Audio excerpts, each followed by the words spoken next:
Bismillahirrahmanirrahim. Assalamualaikum warahmatullahi wabarakatuh. Alhamdulillah, wassalatu wassalamu ala rasulillah wa ala alihi wa sahbihi wa man wala wa ba'd. Saudara-saudariku, apa kabar? Alhamdulillah kita diberikan kesempatan oleh Allah Subhanahu wa Ta'ala untuk terhubung kembali melalui channel YouTube Adi Hidayat Official. Alhamdulillah saat ini telah memasuki hari ke-21 di bulan Sya'ban 1444 Hijrah dengan bergantinya Maghrib tadi. Sekalipun penanggalan Masehi masih tanggal 13 Maret 2023 Masehi. Alhamdulillah kami di sini telah menunaikan sholat Maghrib berjamaah beserta amalan sunnahnya. Tentu sesuai juga dengan tempat Anda berdomisili, boleh jadi ada yang menunaikan sholat Isya, bahkan mungkin di bagian timur ya, sudah 2 jam lebih dahulu, kemudian juga di tengah 1 jam lebih dahulu di wilayah Indonesia, dan yang dari luar Indonesia tentu lebih berbeda lagi, boleh jadi yang ada yang masih siang, masih asar, dan sesuai dengan waktunya masing-masing. Semoga di setiap tempat, setiap keadaan, setiap waktu kita senantiasa dilindungi oleh Allah Subhanahu wa Ta'ala dan diberikan kemampuan paripurna untuk menjaga iman dan menunaikan ibadah sesuai dengan kemampuan kita semua. Semoga ibadah kita diterima oleh Allah Subhanahu wa Ta'ala. Teman-teman, di hari ini kita akan mencoba belajar spesial persiapan materi-materi menjelang Ramadan. Seperti yang pernah kami sampaikan bahwa sebelum Ramadan kita akan mencoba sebaik mungkin mempelajari beberapa ketentuan terkait dengan ibadah Ramadan, sehingga pada saat nanti memasuki bulan suci mulia ini kita insya Allah sudah disibukkan dengan beribadah, program yang sudah tertata sesuai dengan ilmu yang telah kita pelajari. Kali ini insya Allah kita akan membahas beberapa doa yang sampai kepada kita melalui jalur para ulama dan termaktub dalam kitab hadis para ulama.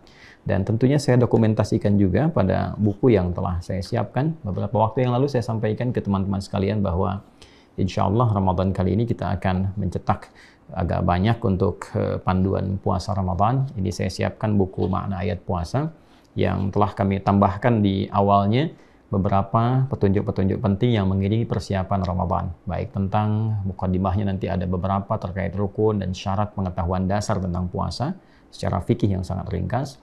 Kemudian juga nanti ada persiapan-persiapan menjelang Ramadan, apa yang harus dilakukan, programnya bagaimana, sampai ada analisis yang saya kira cukup mendetail dari ayat paket Ramadan, ayat 183 sampai 187 di surah Al-Baqarah.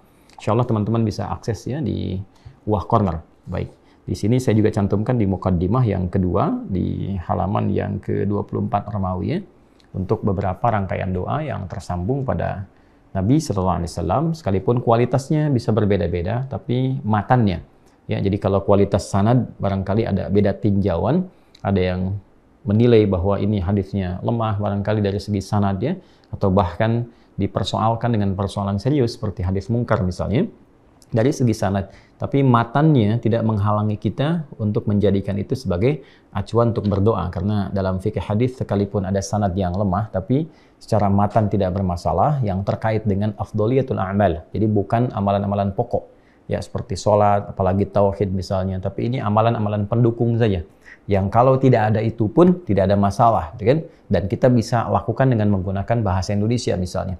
Ya, contoh begini, kalau Anda ingin berdoa terkait dengan kebutuhan kita, kita menggunakan doa bahasa Indonesia dan tidak bahasa Arab misalnya. Ya Allah, besok adalah waktu saya ujian atau anak saya ujian, mohon berikan dia kekuatan untuk memahami pelajarannya sehingga dimudahkan dalam ujiannya. Kan ini redaksi hadisnya nggak ada, kan? Tapi kita boleh berdoa bahkan dengan menggunakan bahasa kita. Yang salah adalah ketika itu dikatakan hadis Nabi, itu problem, ya kan? Nah, ada riwayat-riwayat yang mungkin secara sanad barangkali lemah tinjauannya atau bahkan bermasalah, tapi isinya bagus. Ya, maka kita tidak harus hukumi langsung sebagai hadis, tapi kita ambil matan atau isi doanya, baru dengan doa itu kita mohonkan kepada Allah Subhanahu wa Ta'ala. Apalagi setidaknya jalur dari doa ini misalnya tersambung kepada sahabatkah, tabi'inkah, kan? Atau bahkan ulama-ulama yang saleh yang matannya itu cukup bagus, sekalipun barangkali tidak harus menilainya sebagai hadis, atau memang ini benar hadis tapi jalurnya ada masalah namun dikuatkan oleh jalur-jalur yang lain sehingga statusnya menjadi lebih menguat. Ini pembuka untuk pengenalan dulu teman-teman, sehingga kita tidak langsung menghukumi bahwa oh ini dhaif, nggak bisa dipakai sebagai hujjah misalnya. Ya, hujjah itu alasan untuk bisa mengamalkan satu amalan. Ya, ini hadisnya hadis nggak benar, nggak bisa jadikan amal. Lihat dulu, ya. Nah, yang dimaksud di turunan ilmu ini, di mustalah hadis, pendekatan ilmu hadis, ini maksudnya ilmu sanad. Jadi di matan, bila matannya terkait dengan keutamaan amal. Jadi bukan amalan pokoknya. Dan jadi terkait keutamaannya yang sekalipun tak ada hadis, tapi kita bisa menggunakan itu sebagai acuan memotivasi kita, tapi jangan disebut sebagai hadis misalnya, itu masih boleh itu dilakukan seperti ilustrasi yang tadi saya sampaikan. Baik, di sini dicantumkan dalam Sunan At-Tirmidzi, ya, nomor hadis 3451. Dan saya lacak beberapa sanadnya juga ditemukan di misalnya Musnad Ahmad, ya, dan beberapa yang lainnya, dan terhubung kepada sahabat mulia Abdullah bin Umar, ya, radhiyallahu taala anhuma, Abdullah bin Umar bin Khattab radhiyallahu taala anhuma. Sekalipun penilaian sanadnya ada yang menyebutkan bermasalah, ada yang menyebut dhaif, isnaduhu dhaif, kemudian juga ada yang menyebutkan lemah sekali, tapi tidak menghalangi kekuatan matan ini sebagai matan yang sangat bagus. Ya, jadi dari segi matannya kita bisa pelajari, kita bisa ambil doanya, dan kita bisa bacakan, ya, dalam permohonan kita. Baik, apa redaksinya dan apa juga manfaatnya dari kandungan redaksi doa ini yang sekiranya bila kita mohonkan dengan tulus dan benar, ada sesuatu hikmah yang sangat indah dan juga bisa boleh jadi memberikan dampak kepada kita bila dikabul oleh Allah Subhanahu wa taala agar memberikan kekuatan lebih dan kemampuan menunaikan ibadah puasa dengan baik. Kita tuliskan teman-teman sekalian. Bismillahirrahmanirrahim. Kita sumbernya dulu sebutkan, ya. Dalam hadis riwayat At-Tirmidzi. Ya.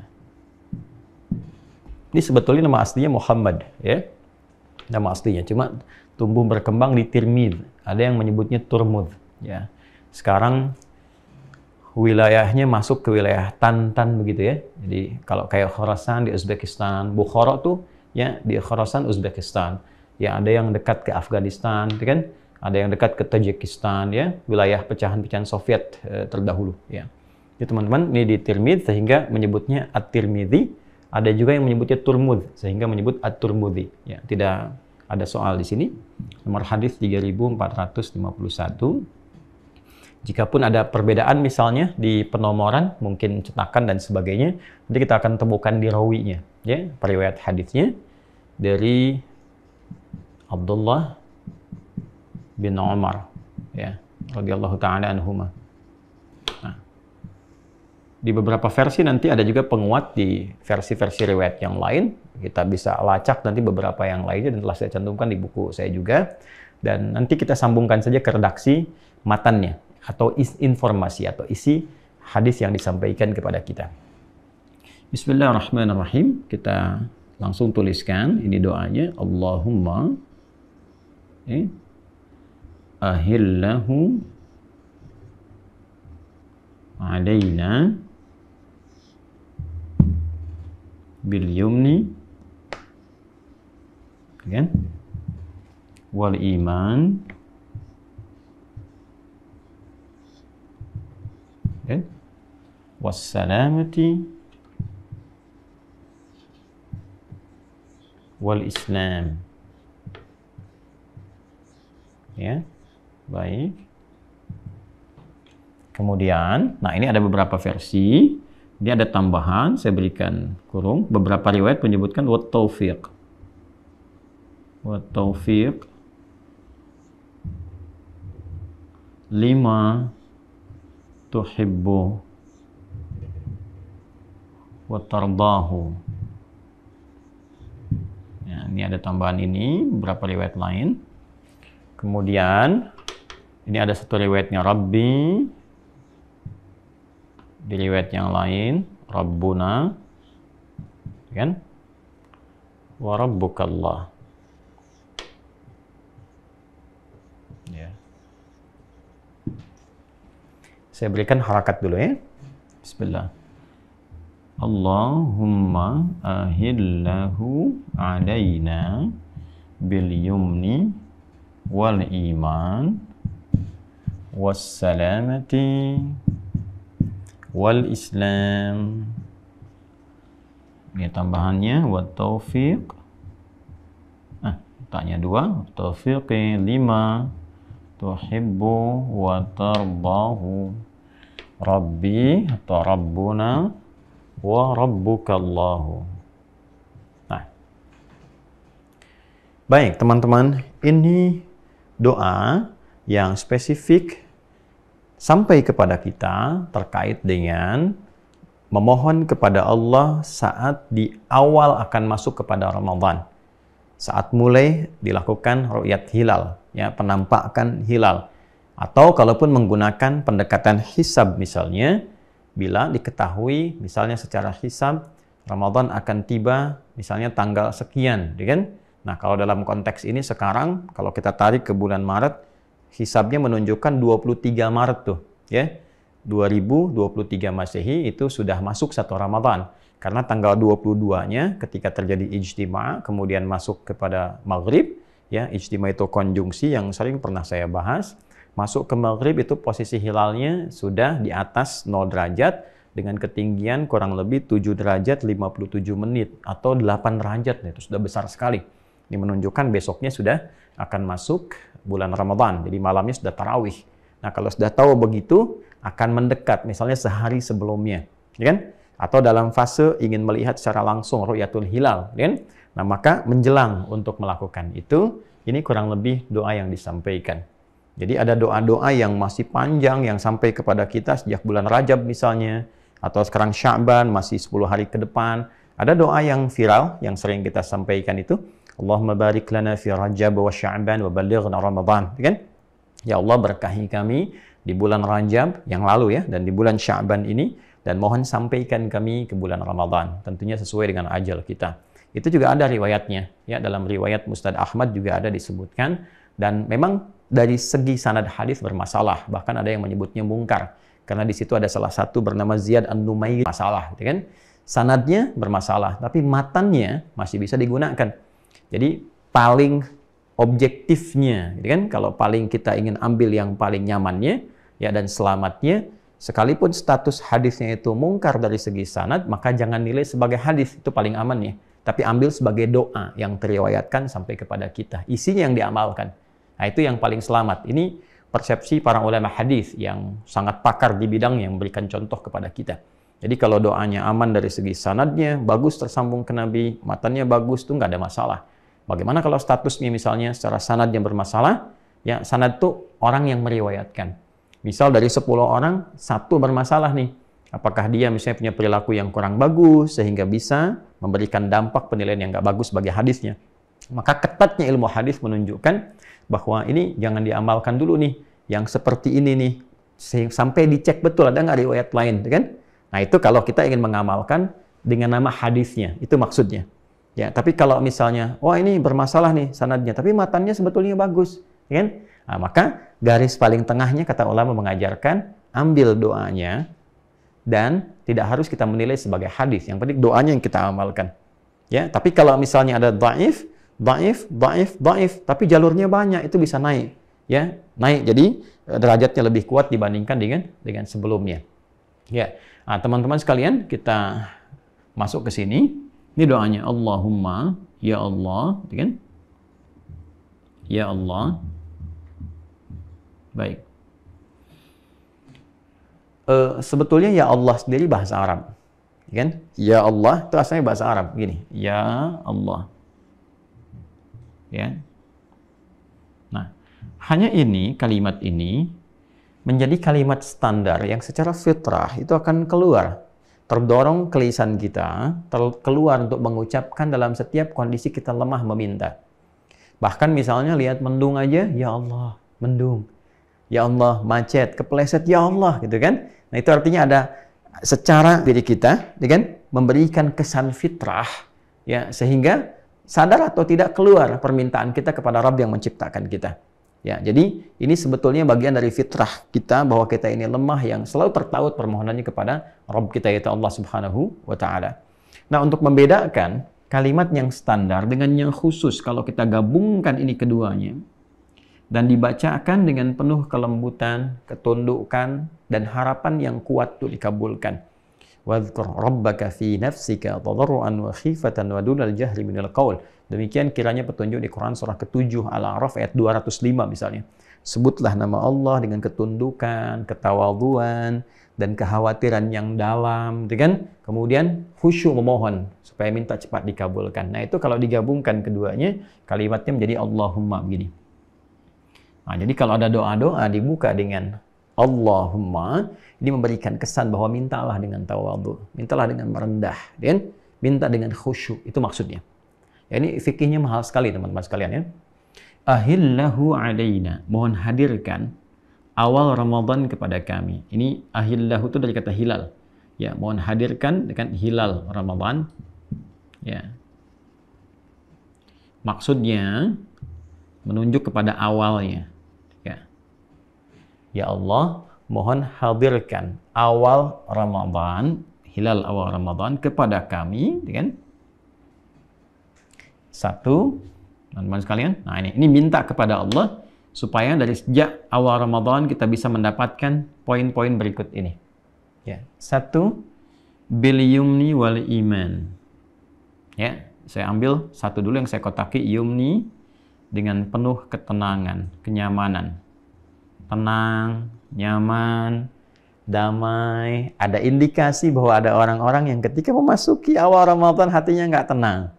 Ayo, yang nggak biasa puasa nggak tenang. Berapa lama sih puasanya, kan? Terus ngitung dari mulai subuh sampai ke maghrib, berapa jam ya nahannya. Nah, karena apa? Karena nggak biasa puasa sebelumnya. Maka di episode yang lalu pernah kita bahas kan, sebelum sampai ke Ramadan, latihan puasa dulu di sunnah, perbanyak di bulan Sya'ban. Sehingga metabolisme tubuh kita sudah siap, beradaptasi dengan bagus. Begitu masuk Ramadan, ini kegelisahan terkait fisikal, keadaan fisik kita sudah nggak muncul lagi. Ya, ada yang merasa gelisah, nanti bagaimana sahurnya, bagaimana bukanya, kan? Ada lagi yang lebih klasik misalnya, waktunya beda nggak nih awal puasanya, itu kan? Yang pakai hisab dengan yang pakai ru'yat dan sebagainya, bagaimana? Ya, maka sebelum tiba itu semua kita mohon pada Allah, ya Allah, kondisi apapun yang aku alami sebagai ujian berkehidupan, mohon ketika masuk kepada awal Ramadan, anugerahkan ketenangan, kedamaian, ketentraman. Dan ini mahal. Sehingga kita bisa memulai tarawih dengan tenang. Ya kan?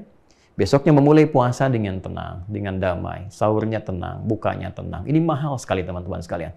Nah, maka ini bagian yang pertama yang kita mohon pada Allah untuk dihadirkan.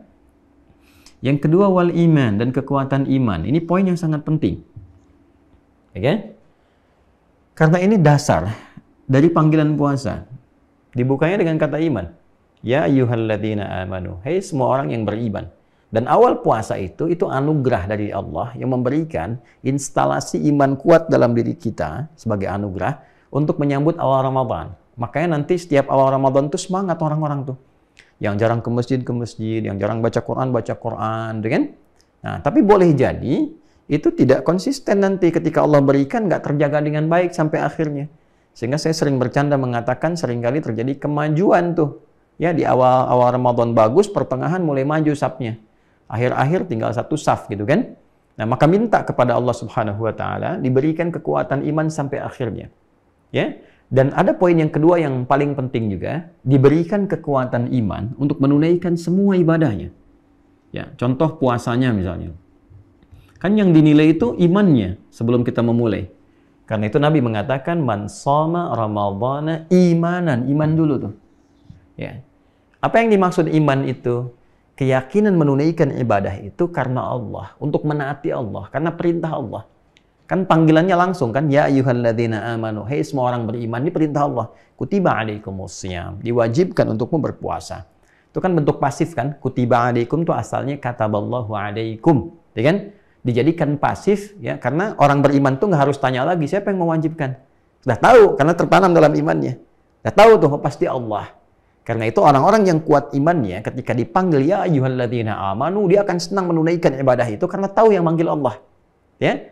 Nah, karena itu ketika ada panggilan untuk menunaikan ibadah, maka secara tidak langsung itu konfirmasi iman kita untuk mengabdi kepada Allah, tunduk, patuh, ya.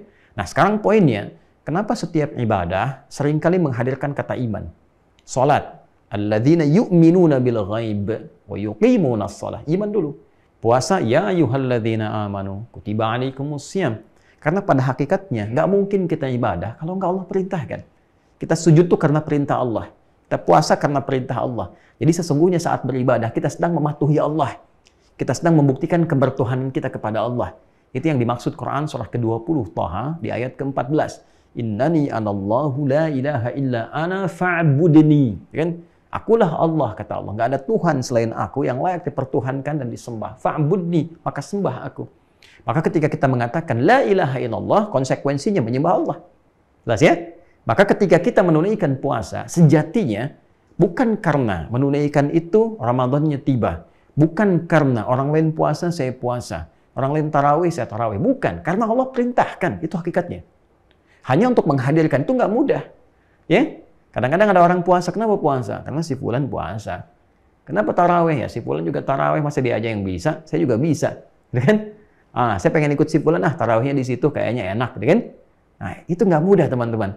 Maka ketika seseorang meniatkan ibadahnya karena motivasi tertentu di luar ketundukannya kepada Allah, maka yang dia dapatkan sesuai dengan motivasinya. Dia pengen dekat temannya, dapatlah teman. Ya, ada yang tarawihnya mencari-cari peluang, dapat jodoh misalnya, kan? Ya boleh jadi dapat jodohnya, tapi pahalanya belum tentu. Karena pahala diikat dengan ini. Dan Ramadan bukan hanya pahala, bonusnya ampunan dari semua dosa.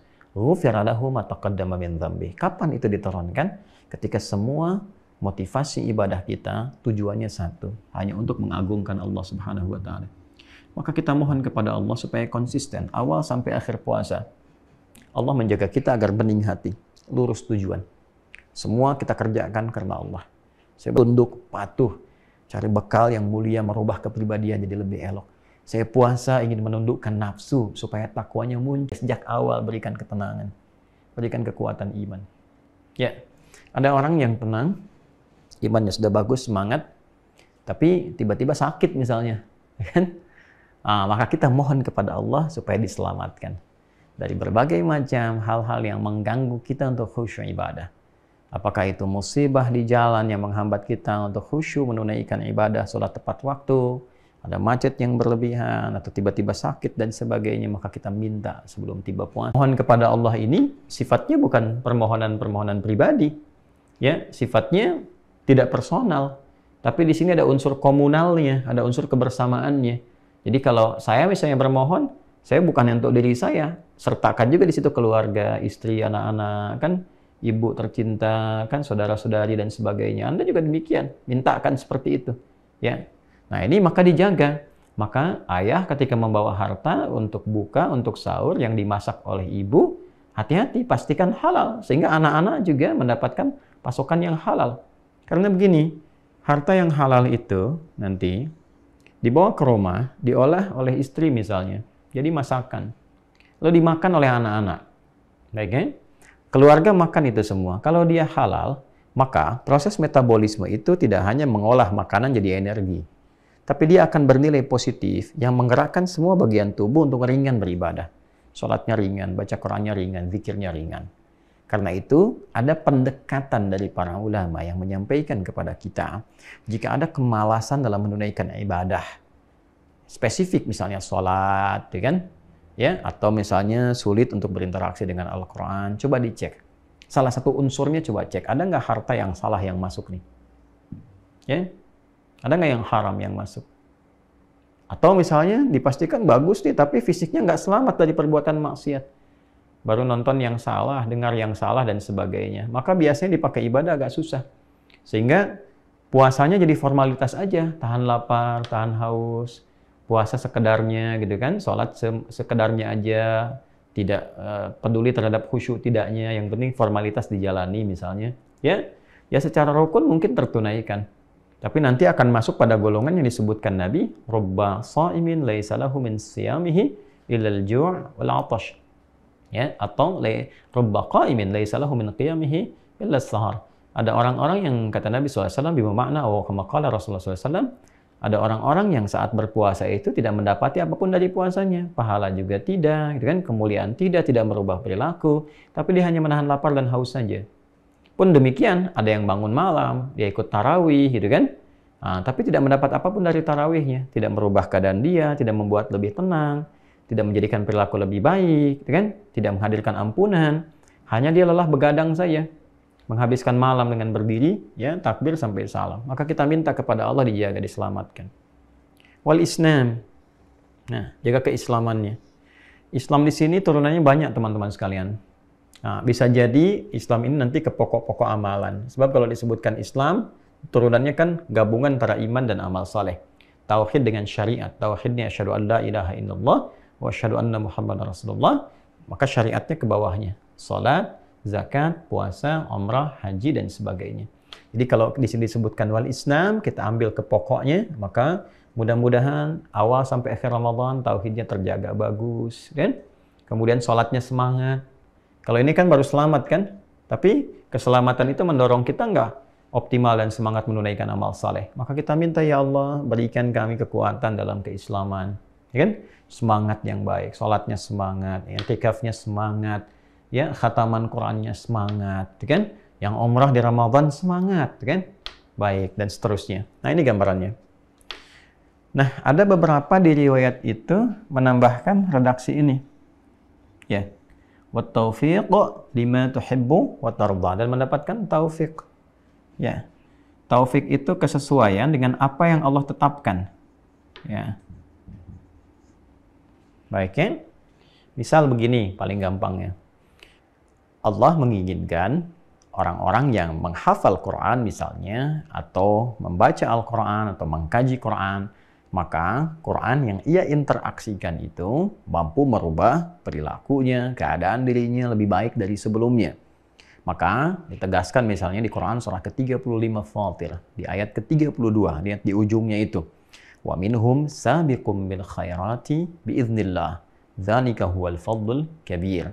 Maka di antara orang-orang yang ahli Quran, diberikan oleh Allah kemampuan untuk mendekat kepada Al-Quran itu, dinilai dia berhasil dengan kedekatannya, belajarnya, membacanya, menghafalkannya, ketika Quran yang ia interaksikan itu mampu merubah ia menjadi lebih baik, perilakunya lebih mulia.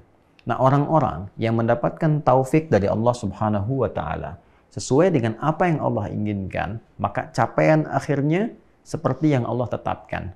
Dia membaca Quran, Quran yang ia baca merubah diri lebih baik. Dia menghafal Quran, Quran yang ia hafalkan merubah perilakunya lebih mulia. Itu yang dimaksud dengan taufik. Mengantarkan kita pada kesesuaian yang telah Allah tetapkan. Maka seseorang yang mendapatkan taufik pada apa yang Allah cintai dan Allah ridhai terkait dengan puasa ini, akan lebih mudah ia mendapatkan capaian yang Allah tetapkan di balik ibadah puasa, yaitu taqwa. La'allakum tattaqun, kan? Nah, ini poinnya. Semua orang yang puasa, yang beriman, yang diundang oleh Allah dengan kalimat ya ayyuhalladzina amanu, dan diperintahkan menunaikan puasa, kutiba alaikumussyam, maka tujuan akhirnya adalah ini. Kama kutiba 'alal ladzina min qablikum la'allakum tattaqun. Ini poin, tujuan akhirnya. Supaya kalian, kata Allah, meningkat takwanya. Jadi, yang diharapkan dari puasa itu, dari capaian yang Allah cintai, Allah ridhai, adalah mampu mentransformasikan, merubah pelaku puasa menjadi pribadi yang meningkat takwanya. Lebih baik lagi. Lisannya lebih baik karena lisannya semakin bertakwa. Pandangannya lebih baik karena pandangannya semakin bertakwa. Orang-orang mendapatkan taufik dari Allah, maka ia akan menjalani puasa sebagai latihan, menjadikan perilaku hidupnya lebih baik dari sebelumnya. Karena itulah redaksi hadisnya berbunyi dari Nabi SAW, man shama ramadhana imanan wahtisaban. Selain menunaikan karena Allah imanan, juga wahtisaban, dia mengevaluasi dirinya, menghitung segala yang Allah tetapkan. Bukan hanya hitungan pahala saja, tapi juga menghitung evaluasi diri dari dosa-dosa yang pernah ia lakukan. Dari dosa memandang, dosa mendengar, dosa bertutur, sampai ke ujung kakinya. Maka dia bermohon dari sejak awal akan menghadapi Ramadan, minta taufik Allah, supaya dibimbing pada hasil yang Allah kehendaki, pada hasil yang Allah cintai, yang Allah ridhai. Jadi kalau kita ibadah, Allah cinta ibadah kita. Dan dengan kecintaan dari Allah itu merubah ibadah kita menjadi pribadi yang lebih baik. Karena itu hasilnya apa? Hasilnya, orang-orang yang puasanya benar, mendapat taufik Allah, maka gabungan ini akan lahir ketika dia selesai menunaikan puasa. Lisannya akan bicara dengan imannya, pertanda takwanya telah meningkat. Ya ayyuhalladzina amanu la yaskhar qaumin qaum. Hei orang-orang yang beriman, jangan gunakan lisanmu untuk mencela. Maka lisan orang beriman yang berubah menjadi baik, dia akan menghindari celaan. La yaghtab ba'dukum ba'dha. Dia tidak bergosip, tidak berbicara yang kotor, yang buruk. Intinya, dia tinggalkan yang salah, beralih kepada yang saleh. Man kana yu'minu billahi wal yawmil akhir falyaqul khaira aw liyasmut. Siapa yang merasa beriman pada Allah dan hari akhir, dia akan mencoba menata lisannya berbicara yang baik, kalau tak mampu diam. Demikian di pandangan sampai ke ujung kakinya. Baru kemudian diakhiri dengan Rabbi atau Rabbuna dalam bentuk jama' wa rabbukallah.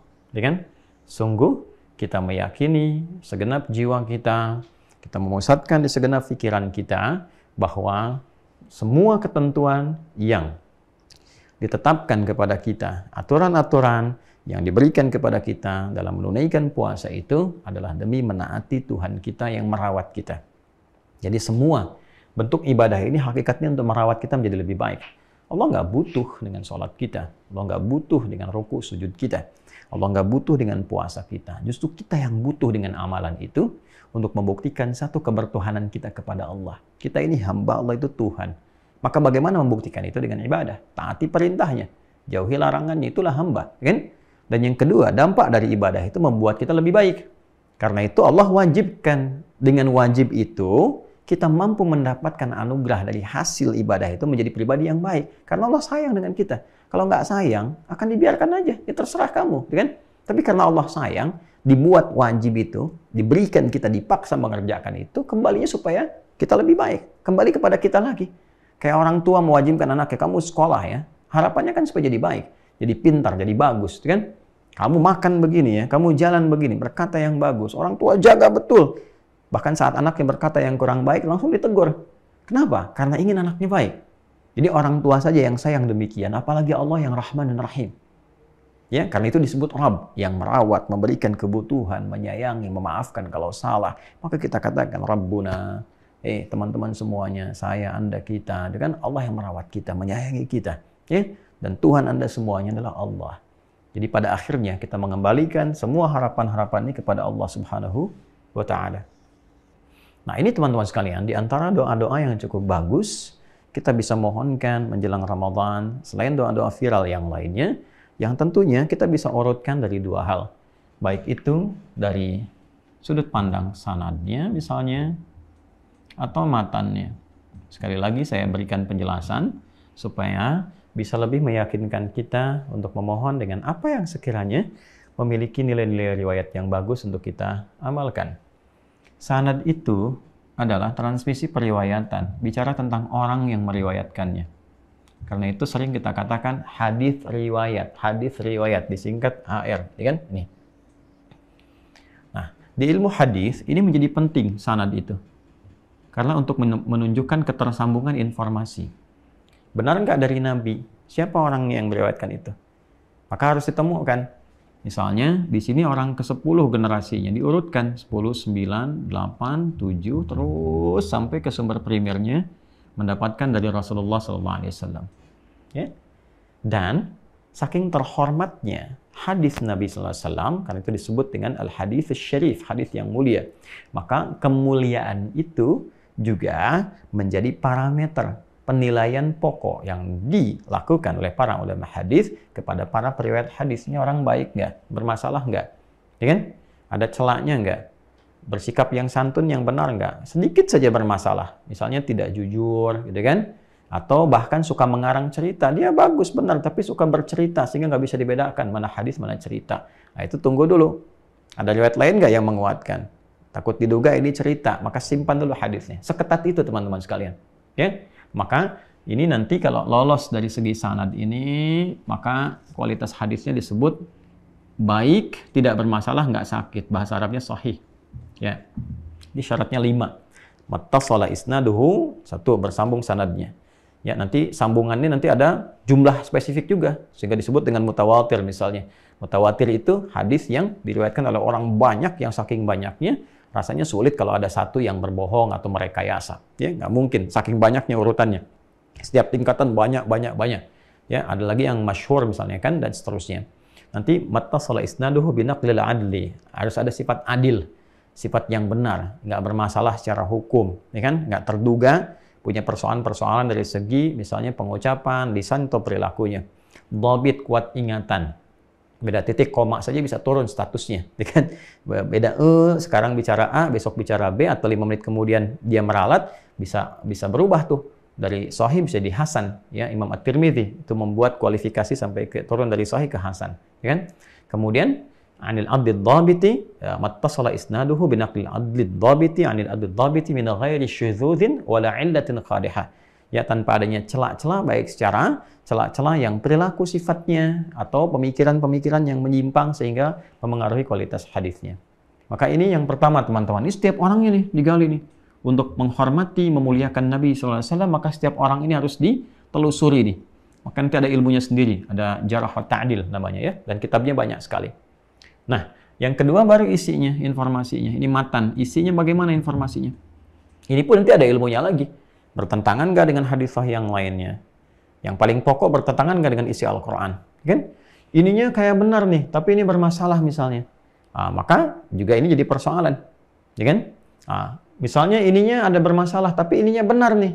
Maka nanti ada kebijakan dalam hal apa dia menyampaikan. Jadi ini nggak boleh bertentangan dengan isi Al-Quran, isi hadis, dan nanti diberikan klasifikasi oleh para ulama. Apakah ini informasinya terkait dengan amalan pokok, bab-bab pokok dalam agama. Seperti bab tauhid, kan? Ibadah yang pokok, seperti sholat misalnya, dan turunan yang lainnya. Maka dipastikan ini mesti dua-duanya terpenuhi sahih benar.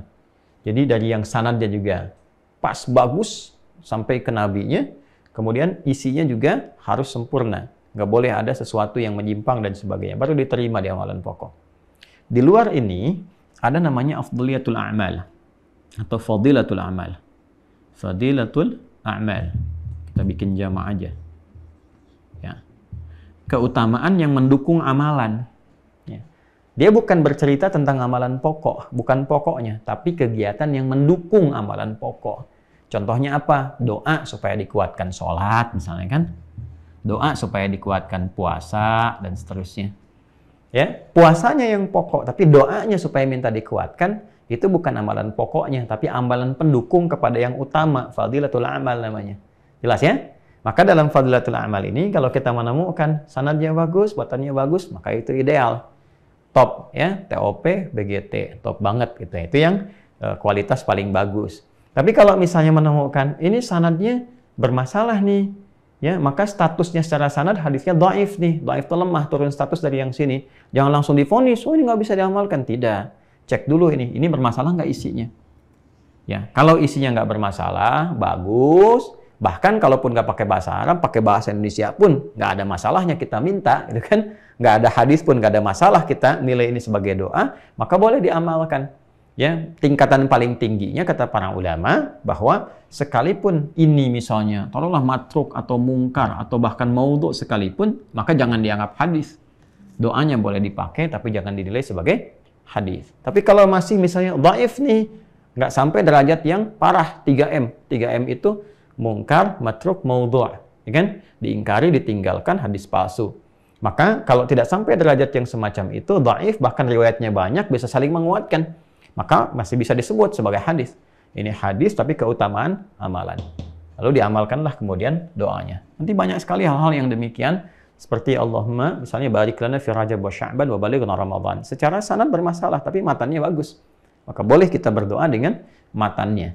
Jelas ya? Ini pun sama teman-teman sekalian. Jadi ini isinya sangat bagus sekali dan sangat luar biasa dan sangat viral juga doa-doa ini. Maka silahkan kita bisa perbanyak. Dari sekarang boleh minta, nanti puncaknya sampai kita akan menjelang mendapati awal Ramadan, baik dalam proses ru'yatul hilal ataupun juga dari data hisab yang bisa kita ketahui menjelang kepada awal Ramadan. Jadi ini doa yang bisa kita share di kesempatan kali ini, teman-teman sekalian. Dan saya sekali lagi telah cantumkan juga di buku Ma'na Ayat Puasa. Teman-teman bisa akses ini di bawah cornernya. Silahkan, ini saya kira bekal yang sangat bagus untuk teman-teman dapati menjelang Ramadan supaya belajar, dan di Ramadan bisa dibaca, digali untuk bisa mendalami, mentadaburi ayat-ayat terkait dengan Ramadan dan keutamaan-keutamaan yang bisa dikaji tentunya. Saya cetak terbatas teman-teman, mudah-mudahan bisa mencukupi dari apa yang teman-teman bisa akses. Itu satu. Insya Allah kita akan isi hari-hari yang mungkin bisa saya berbagi di waktu-waktu luang, mungkin itu pagi ataupun juga malam, supaya bisa menyesuaikan dengan agenda yang sedang berjalan juga. Mohon izin ke beberapa pihak yang menyampaikan undangan, barangkali ada penyesuaian sehingga ada beberapa yang waktu undangannya mungkin tidak mesti sama dengan teman-teman telah tentukan waktunya, karena ada keterbatasan agenda-agenda dan penyesuaian-penyesuaian juga pada hal-hal yang telah masuk sebelumnya. Itu yang kedua. Dan yang ketiga, teman-teman sekalian, disampaikan bagi teman-teman yang telah terhubung di Mira, saya sudah cek kuotanya tinggal 40 orang lagi. Mohon izin kalau sudah terpenuhi, kita akan tutup dulu supaya saya bisa fokus pada yang telah mendaftar untuk membuka kembali pelayanan materi kami dalam bentuk online, misalnya seperti Zoom ataupun offline yang telah kami siapkan. Insya Allah kita akan segera optimalkan itu, teman-teman bisa mengikuti, dan jangan lupa aktifkan akun setelah spesialisasinya diisikan. Lalu untuk teman-teman yang tetap ingin juga mengikuti kegiatan secara offline, insya Allah selain jadwal-jadwal ceramah, kita menyiapkan juga pasca Ramadan teman-teman sekalian di pesantren yang sedang kita optimalkan, kita speed up untuk kita bangun. Waktu-waktu tertentu untuk belajar, insya Allah spot-spotnya kita kejar betul di waktu-waktu ini. Karena itu bagi teman-teman yang ingin berwakaf masih ada kesempatan, ya, dan sangat terbuka sekali karena kita speed up ini juga biayanya sangat luar biasa juga. Jadi teman-teman yang optimal untuk berwakaf ini mudah-mudahan bisa segera digunakan, bisa optimal juga, dan pembangunan juga bisa segera selesai. Di rekening yang sama teman-teman, nomor rekeningnya dari Bank Syariah Indonesia, BSI, nomor 111, 3 kali 1-nya, 4444, 4 kali 4-nya 142. Bank Syariah Indonesia, nomor 111, 4444, 142, atas nama Yayasan Ma'had Islam Rafi'ah Akhyar. Saya kira itu untuk malam ini, teman-teman sekalian. Terima kasih. Mohon izin sampai di sini saja menjelang Isya, dan saya kira sudah tiba waktu Isya di beberapa tempat. Kita akhiri dan kita berdoa semoga semuanya dinilai baik oleh Allah Subhanahu wa taala. Allahumma taqabbal minna innaka antas samiul alim wa tub alaina innaka antat tawwabur rahim. Allahumma ahillahu alaina bil yumni wal iman was salamati wal islam wat tawfiq lima tuhibbu wa tardah ya arhamar rahimin. Rabbi rabbuna rabbuka Allah. Allahumma rabbana atina fid dunya hasanah wa fil akhirati hasanah wa qina adzabannar. Wa sallallahu ala sayyidina Muhammad wa ala alihi washabbihi ajma'in. Wa akhiru da'wana subhanakallahumma wa bihamdika nashhadu an la ilaha illa anta nastaghfiruka wa natubu ilaik. Walhamdulillahi rabbil alamin. Assalamualaikum warahmatullahi wabarakatuh.